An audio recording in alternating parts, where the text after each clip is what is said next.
আসসালামু আলাইকুম।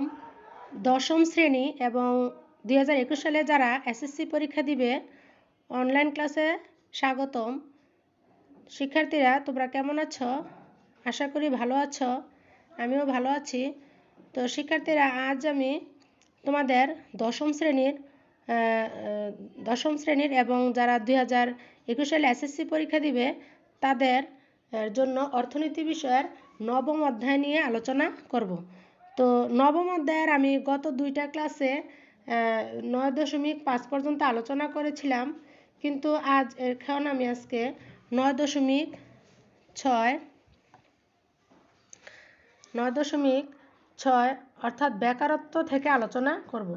তো যারা এসএসসি পরীক্ষা দিবে তোমরা এর আগের দুইটা ক্লাস, দশম শ্রেণীর যে ক্লাস, ওইখান থেকে তোমরা দুইটা ক্লাস একটু দেখে নিবে।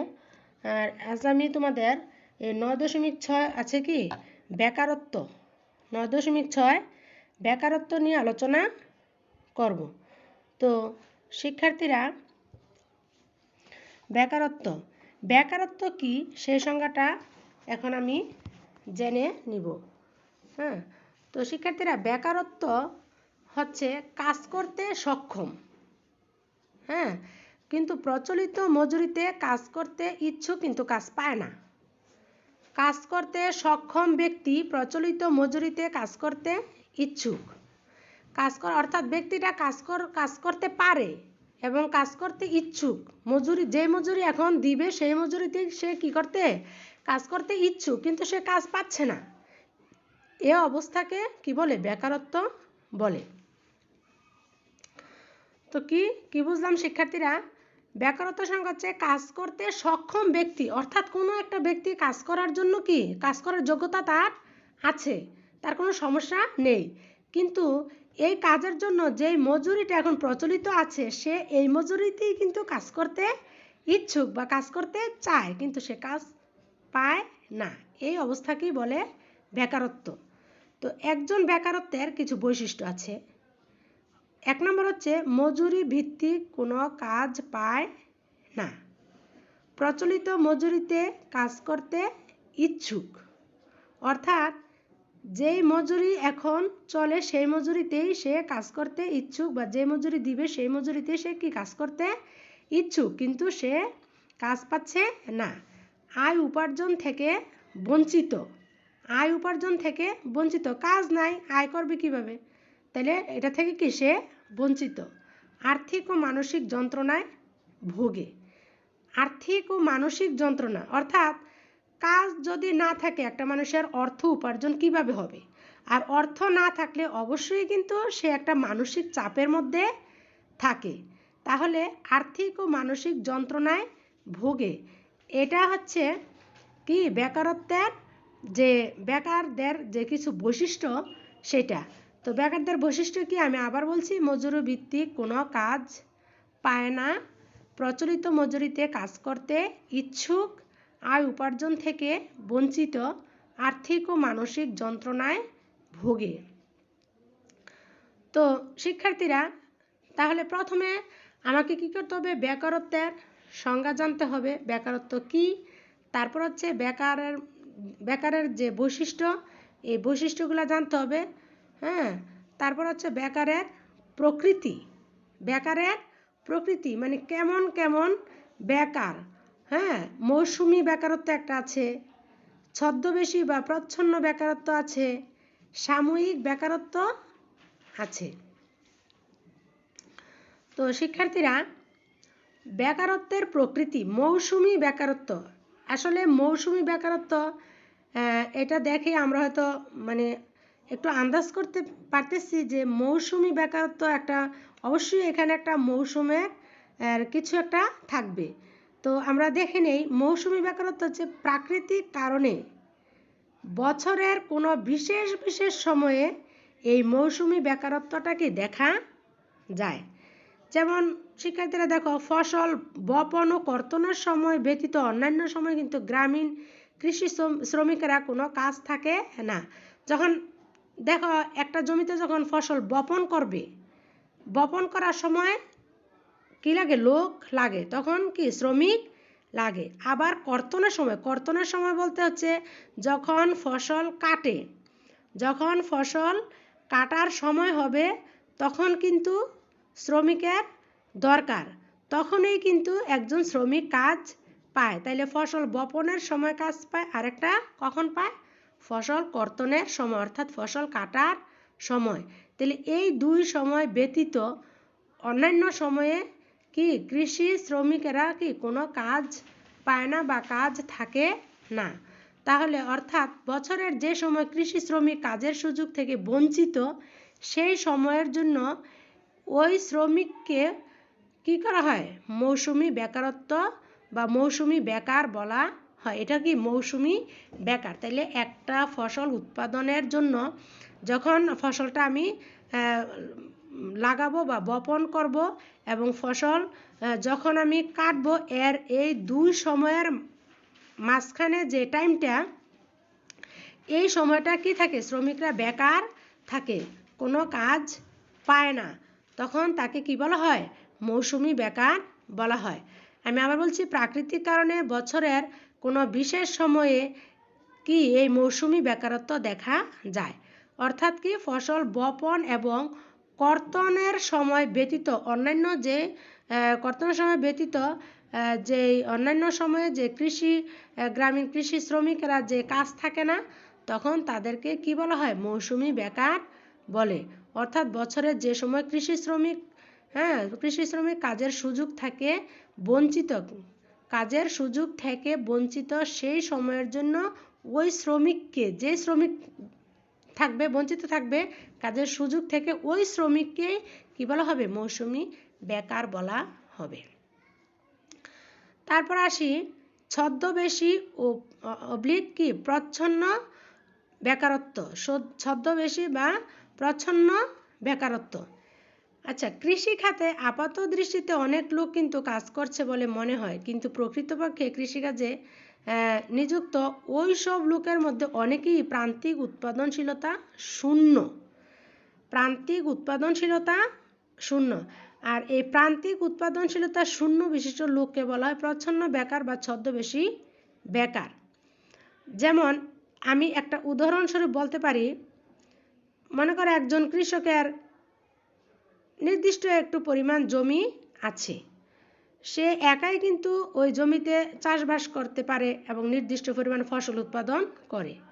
এখন যদি তার দুই ছেলে বাবার সঙ্গে ওই জমিতে চাষের জন্য কাজ করে, আপাত দৃষ্টিতে মনে হয় 3 জন লোক কাজে নিযুক্ত রয়েছে, কিন্তু প্রকৃতপক্ষে দেখা যাচ্ছে ওই কৃষক একাই কিন্তু ওই জমিতে কি করতে পারে? ফসল উৎপাদন করতে পারে। তাহলে দুই ছেলের সহ উৎপাদনের পরিমাণ কি একই হয়? কারণ লোক বেশি করে নিয়োগ করলেই তো আর আমার এখানে উৎপাদন বাড়বে না।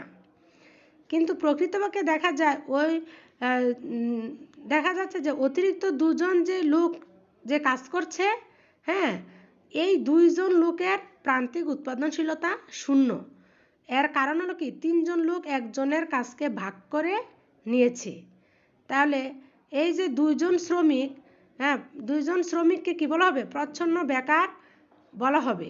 তাহলে প্রচ্ছন্ন বেকারত্ব হলো সে অবস্থা যেখানে শ্রমিক আপাতত দৃষ্টিতে কাজ করছে বলে মনে হয়, কিন্তু তার প্রান্তিক উৎপাদনশীলতা শূন্য। তো শিক্ষার্থীরা, এই জিনিসটা আমি আবার একটু তোমাকে বলছি, তোমাদের মানে ছদ্মবেশী আর হচ্ছে প্রচ্ছন্ন বেকারত্ব।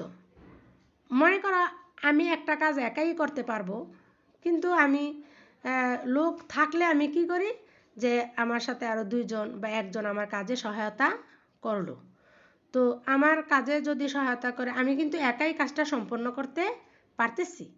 হয়তো আমার একটু মনে করো কেউ আমাকে সাহায্য করলে আমার একটু মানে কাজের একটু সুবিধা হলো, কিন্তু উৎপাদন কিন্তু আমার একই রয়ে গেছে। তাহলে আমি একা যদি ওই কাজটা করি আর 2 জন লোক যে করলো, তাহলে উৎপাদন তো একই পরিমাণ, উৎপাদন কি আর বাড়ে নাই। তাইলে আমার সাথে যেই কয়েকজন, 1 জন হোক 2 জন হোক, যারা কাজটা করছে, তাদের যে উৎপাদন সেটা হচ্ছে কি প্রান্তিক উৎপাদন। সেটা কি প্রান্তিক উৎপাদন, ওইটার পরিমাণ কত? শূন্য। কারণ তারা কাজ করলেও তার উৎপাদনের পরিমাণ বাড়ছে না। তাহলে এটাকে কি বলা হয়? ছদ্মবেশী বা প্রচ্ছন্ন বেকারত্ব বলা হয়।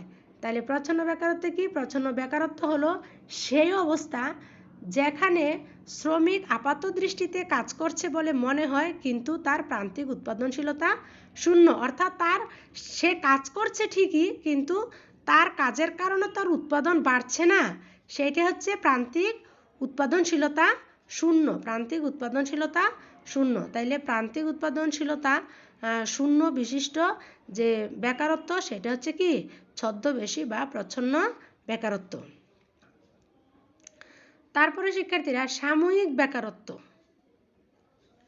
সাময়িক বেকারত্ব কোনো কোনো সময় দেখো একজন লোক এক জায়গায় একটা চাকরি করছে, কিন্তু সে এই চাকরি থেকে অন্য একটা চাকরিতে বা অন্য একটা পেশায় যাবে।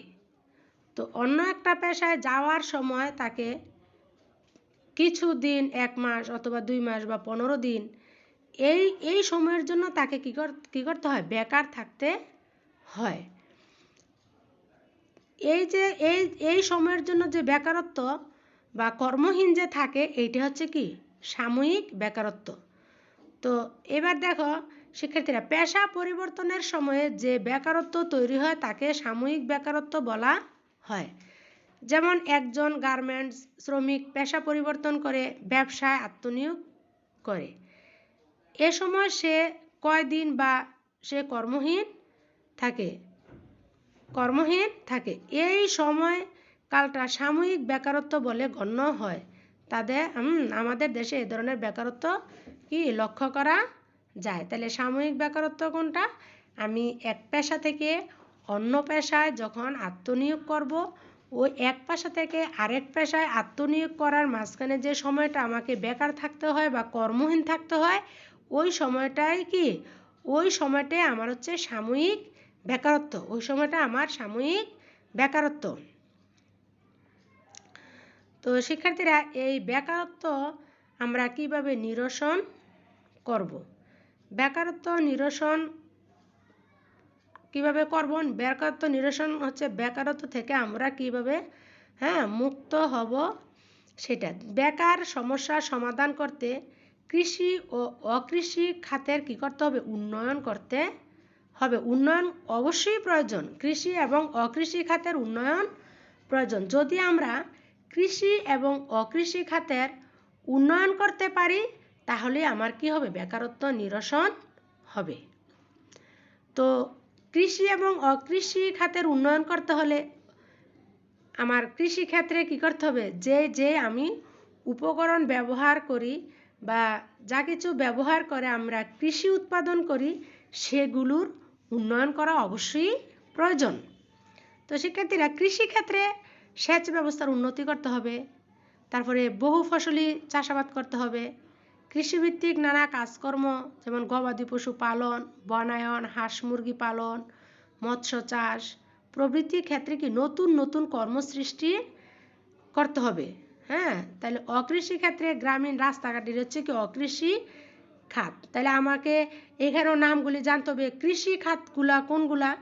সেটা হচ্ছে গবাদি পশুপালন, জমিতে ফসল উৎপাদন করা, হাঁস মুরগি পালন, মৎস্য চাষ ইত্যাদি ক্ষেত্রে কি নতুন নতুন কর্মসৃষ্টি করতে হবে। আর অকৃষি ক্ষেত্রে গ্রামীণ রাস্তাঘাট, গ্রামীণ গৃহ নির্মাণ, পুকুর সংস্কার, খাল সংস্কার, অতি ক্ষুদ্র ক্ষুদ্র মাঝারি শিল্পের বিকাশ, ছোটোখাটো ব্যবসা বাণিজ্য প্রভৃতি ক্ষেত্রে কাজের যথেষ্ট সুযোগ রয়েছে।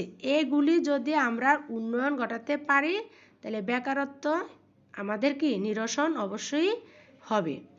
তো বেকারত্ব নিরসনের জন্য কতগুলি পদক্ষেপ আছে, যেগুলি আমাদের বেকারত্ব সৃষ্টি করছে, সেগুলো যদি আমরা করতে পারি, সেগুলির উন্নয়ন করতে পারি, বা সেইগুলি যদি না হয়, তাহলে আমাদের কি হবে? বেকারত্ব নিরসন হবে।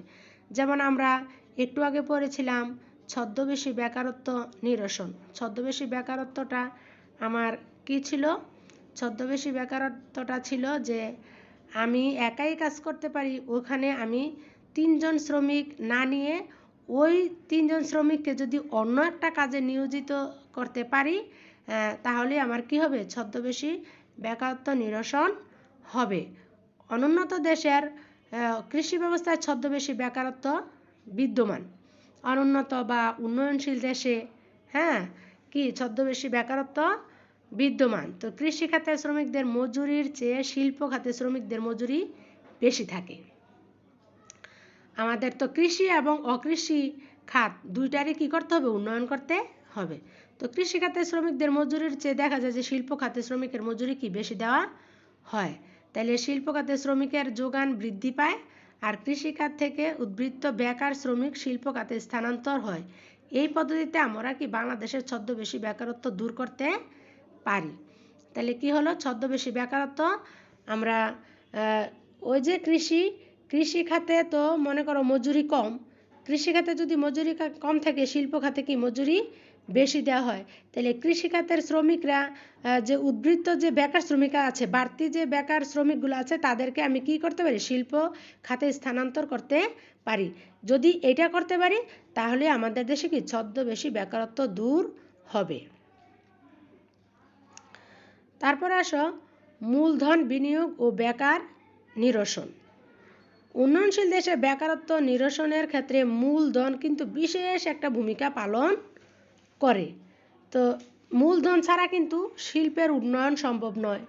তারপরে শিল্পের যেই যান্ত্রিক যে কৌশলগত উন্নয়ন আছে এগুলি আমাকে করতে হবে। শ্রমিকের প্রান্তিক উৎপাদনশীলতা বৃদ্ধি করতে হবে, শ্রমিকের নিয়োগ বাড়াতে হবে, তাহলে কি বেকারত্ব হ্রাস পাবে। তারপরে কৃষি যন্ত্রপাতি উৎপাদনের জন্য গ্রামীণ ক্ষুদ্র শিল্প স্থাপন। কৃষিখাতে যে সকল ছোট যন্ত্রপাতি দরকার সেগুলো কৃষিভিত্তিক ক্ষুদ্র শিল্পে প্রস্তুত করা হয়। আর এ ধরনের শিল্প গ্রামে যদি প্রতিষ্ঠিত করা হয় তাহলে গ্রামীণ বেকারত্ব দূর করা যাবে। আমি এই পয়েন্টটা আবারও বলছি, কৃষি যন্ত্রপাতি উৎপাদনের জন্য গ্রামীণ ক্ষুদ্র শিল্প স্থাপন। কৃষির যন্ত্রপাতি উৎপাদনের জন্য গ্রামীণ ক্ষুদ্র শিল্প স্থাপন মানে কৃষিখাতে যে সকল ছোট ছোট যন্ত্রপাতিগুলো লাগে এগুলাকে কৃষি ভিত্তিক অতি ক্ষুদ্র এবং ক্ষুদ্র শিল্প কি করতে হবে, প্রস্তুত করতে হবে। আর এগুলাকে কোথায় প্রতিষ্ঠিত করতে হবে, গ্রামে এগুলি যদি প্রতিষ্ঠিত করি তাহলে গ্রামের লোকেরা কি করবে, কাজ পাবে এবং তাদের বেকারত্ব দূর হবে। তারপরে শিক্ষার্থীরা গ্রামীণ ব্যবস্থায় কৃষিভিত্তিক শিল্প স্থাপন। গ্রামীণ ব্যবস্থায় কৃষিভিত্তিক শিল্প স্থাপন। কৃষি পণ্যের বাজারজাতকরণের জন্য কৃষিভিত্তিক শিল্প প্রতিষ্ঠা করলে একদিকে শিল্পে কর্মসংস্থান বৃদ্ধি পাবে, অন্যদিকে কৃষি উৎপাদন বৃদ্ধি পাবে এবং আরও অধিক শ্রমিকের কর্মসংস্থান হবে। মোট কথা দেশের বেকারত্ব নিরসন হবে।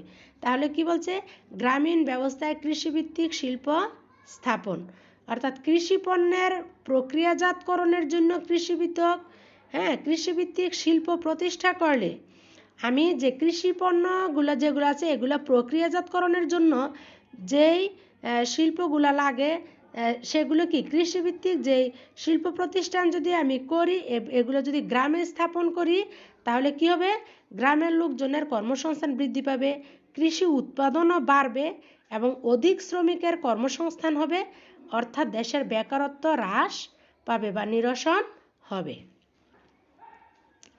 তারপরে কৃষি জমিতে বহু ফসল উৎপাদন ব্যবস্থা। কৃষি জমিতে বহু ফসল উৎপাদন ব্যবস্থা। বহু ফসল মানে কি, বাংলাদেশের সমগ্র এলাকায় মৌসুমি ফসল ব্যতীত মাঝখানের অন্য সময় উৎপাদন বা কৃষি জমিতে একটি ফসল উত্তোলনের পর অন্য ফসল করার উদ্যোগ নিলে কৃষি শ্রমিক বেকার থাকবে না। যেমন একটা কিন্তু আছে মৌসুমি যে বেকারত্বটা, এটা কিন্তু আমরা একটু আগে বলেছিলাম যে মৌসুমি বেকারত্ব হচ্ছে কি, যে একটা মানে বছরের যে সময় কৃষি শ্রমিক কাজের সুযোগ থেকে বঞ্চিত থাকে সেই শ্রমিককে বলা হয় কি মৌসুমি বেকার। মানে প্রাকৃতিক কারণে বছরের কোনো বিশেষ সময়ে এই ধরনের বেকারত্ব দেখা যায়, যেমন ফসল বপন এবং কর্তন, এই মাঝখানের টাইমটা কি শ্রমিকরা কি থাকে, বেকার থাকে। তাইলে ফসল বপন এবং কর্তন এই মাঝখানের টাইমে কি হয়, শ্রমিকরা বেকার থাকে, তাহলে তখন এই সময়টাতে যদি আমি বেকারত্ব হ্রাস করতে পারি, তাহলে আমার কি হবে? আমার বেকারত্ব নিরসন হবে।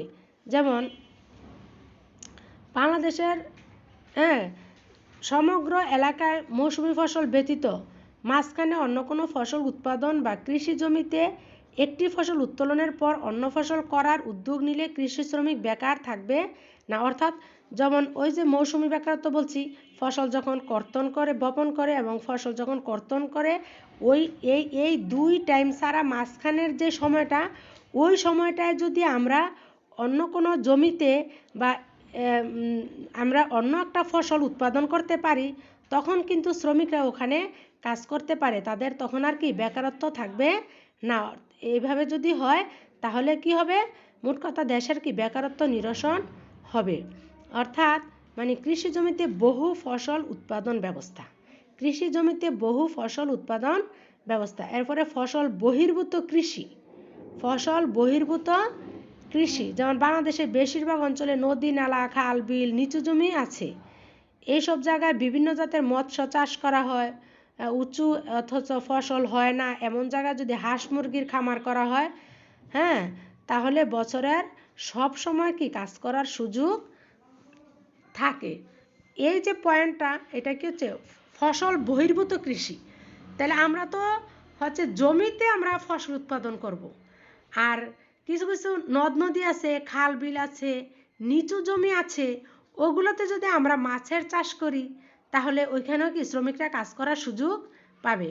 আবার উঁচু উঁচু কিছু কিছু জায়গা আছে, যে জায়গাগুলোতে ফসল হয় না, এমন জায়গায় যদি হাঁস মুরগি পালন করা হয়, তাহলে বছরের সব সময়ই কিন্তু শ্রমিকরা কাজ পাবে এবং তাদের বেকারত্ব নিরসন হবে। তারপরে অর্থনৈতিক চাহিদার সাথে কর্মমুখী বাধ্যতামূলক শিক্ষানীতি গ্রহণ।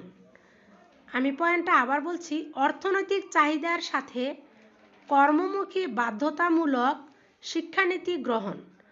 বাংলাদেশ একটা উন্নয়নশীল দেশ, এদেশে কিন্তু বেকার সমস্যার সমাধান করতে হলে শিক্ষা ব্যবস্থার পরিবর্তন অবশ্যই আনতে হবে। কৃষি ও শিল্পক্ষেত্রে নিয়োগ বৃদ্ধি করার জন্য মাঠ পর্যায়ে বাস্তব ভিত্তিক ব্যবহারিক শিক্ষা প্রদান করতে হবে। দেশের প্রতিটি জেলায় কারিগরি ও ভোকেশনাল ইনস্টিটিউট স্থাপন করে স্বল্প শিক্ষিত বেকারদের প্রশিক্ষণ দিয়ে নিজস্ব ব্যবস্থায় কাজ করার সুযোগ সৃষ্টি করা যায়।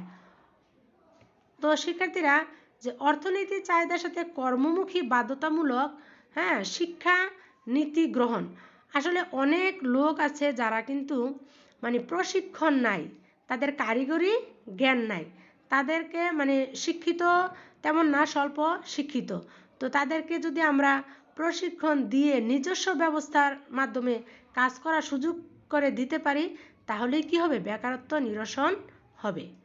তারপরে পর্যাপ্ত পরিমাণ ঋণ সুবিধা,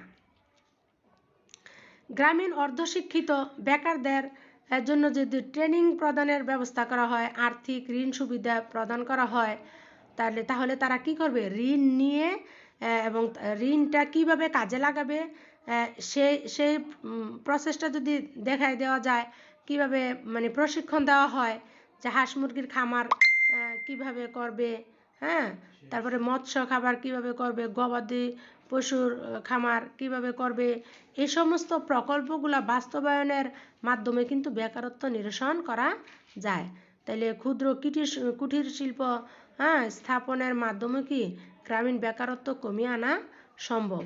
তো শিক্ষার্থীরা, পর্যাপ্ত পরিমাণ ঋণ সুবিধা যদি দেওয়া হয়, ঋণ সুবিধা দিবে এবং তাদেরকে প্রশিক্ষণও দিবে কিভাবে হাঁস মুরগি পালন করবে, কিভাবে গবাদি পশুর খামার দিবে, এগুলা যদি তাদেরকে প্রশিক্ষণের মাধ্যমে ভালোভাবে শেখানো হয়, তাহলেই কিন্তু গ্রামীণ বেকারত্ব কমিয়ে আনা সম্ভব হবে। তো শিক্ষার্থীরা, আজ এই পর্যন্তই। আমি আগামী ক্লাসে মানব সম্পদ নিয়ে আলোচনা করব। তো তোমরা শিক্ষার্থীরা খুব ভালোভাবে পড়বে, প্রত্যেকটা পয়েন্ট পড়বে এবং ভিতরের জিনিসগুলো পড়বে। তো তোমরা ভালো থেকো, সুস্থ থেকো, এই কামনা করে আজকের মতো এখানে আমি আমার ক্লাস শেষ করছি। আল্লাহ হাফেজ।